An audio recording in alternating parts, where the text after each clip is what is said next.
Hi, this is Dr. Matt Rasmussen with Periodontics and Implant Dentistry of Tallahassee. We've been getting a lot of questions regarding sedation dentistry, so I wanted to go through some of the more common topics today. Sedation dentistry is some type of a medication that's either inhaled, taken by mouth, or via IV that basically allows for some type of reduction of anxiety during a procedure, and depending on the level of sedation, actual sedation as well. One of the most common concerns that patients have regarding dental procedures is anxiety regarding the procedure itself. Sedation can be done at multiple levels. One of the most common ways that we do it is oral sedation here in the office, and it has a couple of really nice best side effects. One effect is many times patients will not remember all the procedure after the fact, and a lot of times the medication will help calm the patient so they have an enjoyable experience in the chair. The goal of general anesthesia, as opposed to oral sedation, really are different things. For very invasive procedures or medical procedures, there's types of general anesthesia that are safe that are done in a controlled environment. The type of minimal sedation that we're doing here in the office is typically an oral sedation that's done more as a procedure to allow what is referred to as anxiolysis, meaning a reduction in anxiety while the patient's still in the dental chair. There are a number of different types of dental sedation, some of which we offer here in the office, some of which we do not offer here in the office. The lightest level of sedation is known as laughing gas or nitrous oxide. That's inhaled through the nose and something you can drive home with the same day. Another common form of sedation that we have here in the office is oral sedation, otherwise known as anxiolysis. It's a pill that's taken prior to the procedure that allows for calming during the dental procedure.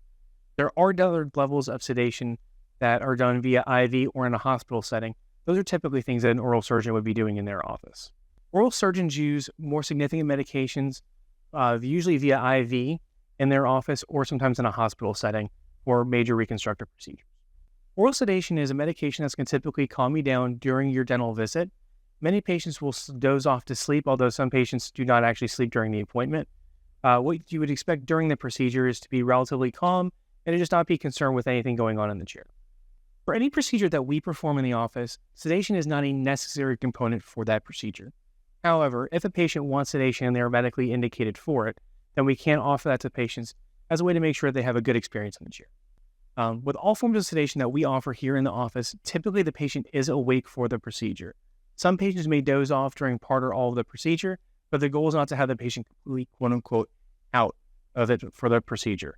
The goal is to make sure the patient's relaxed in the chair and just calm throughout the procedure. With all forms of dental procedures, there's no way that we can guarantee a total elimination of pain during the actual procedure itself. However, we do a number of things to make sure the patient is as comfortable as possible during the actual procedure. With oral sedation, many times it aids in the numbing ability during the procedure, and many times the patient doesn't remember all of the procedure after the fact, so it does enhance the overall experience in the chair. As with any medication that's being taken, there's a possibility of a patient being nauseous after a dental procedure with oral sedation. I hope we've been able to answer some of your common questions regarding sedation dentistry.